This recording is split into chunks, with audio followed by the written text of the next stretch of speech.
Hi, it's Joe Duffy, President of Keypoint Market Analytics. This is our first recording. Very briefly, Keypoint Market Analytics has been in business since 1995. We support the institutional trading community with evidence-based trading strategies and mechanical trading systems. Previous to that, I was an institutional proprietary trader for a very large multinational institution. I've been a successful licensed money manager. I've competed in the 3 times in the United States Trading Championships, and I'm also the author of 3 books through TradeWinds Publishing. What we're going to talk about today is an adage, and we're going to examine that adage in terms of what we do at TradeWinds or at Keypoint Market Analytics, which is look through everything through the microscope of evidence-based trading strategies.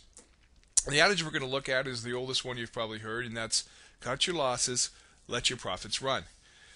Now, there is some truth to that, but there's some aspects of it that we really need to examine a little more closely. Let's talk about the stop loss side first.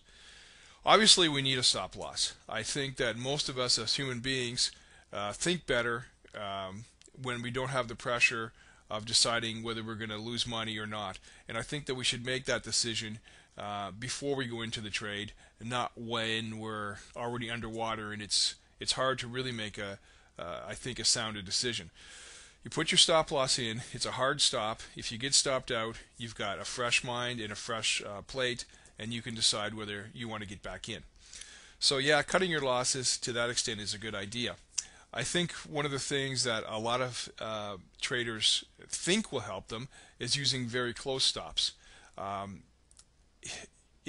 If you're a discretionary trader, you may be able to get away with what I would consider some pretty tight stops. When we test things on a mechanical basis, or we look through a strategy to determine its probability or its risk reward, how much success we're going to have with a certain edge that we may discover. One of the things that we have found repeatedly, and it's universal, is if you use too close a stop, you're only going to hurt yourself. Close stops will not cut your drawdown.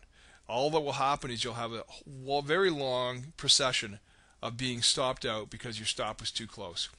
You are much better off with reasonable stops, and I would even say reasonably generous stops.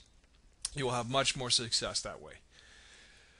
The other side of the coin is getting out of the trade, letting your profits run. Now, to me, letting your profits run means, I'm just going to trail my stop.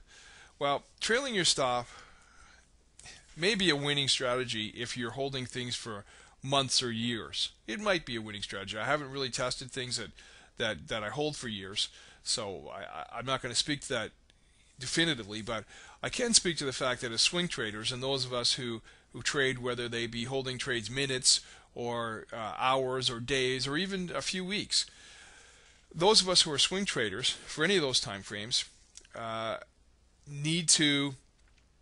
can't use a trailing stop in my research very effectively.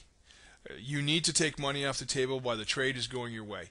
You've probably seen it said before, I'm just going to go cut the lawn and put a trailing stop because this thing is so great, I can't believe how much money I'm making. Now, anecdotally, when you can't believe how much money you're making and you think you should just put a trailing stop in and go cut the lawn, that's probably the time to just get out of everything. Now, that's not evidence-based, it's anecdotal, but evidence-based is pay yourself while the market's going your way. Sure, there's going to be exceptions where you're going to say, I got out and it kept on going and look where it is, and I should have just trailed the stop. Anecdotally, those things may happen to you occasionally and you remember them. Over the long run, you are much better off as a swing trader to use a profit target. Now, profit targets do have to be related to the size of your stop. We'll get into that a little bit more in another section, another segment, but you might be surprised at some of the things that we have to say about those relationships as well. Really, again, the 2 points I wanted to make today: yes, you need to cut your losses, but you need to use a reasonably sized or a reasonably generous size even stop. And yes, you need to let your profits run to some extent, but you also need to be taking money off the table while the market's going your way. And the best way to do that as a swing trader is with a predetermined profit target. That's all we have for today. We will examine a little bit further how to get out of trades, how to set your stops, how to set your targets on another segment. Thanks for listening, and we will see you in a couple weeks. Thank you.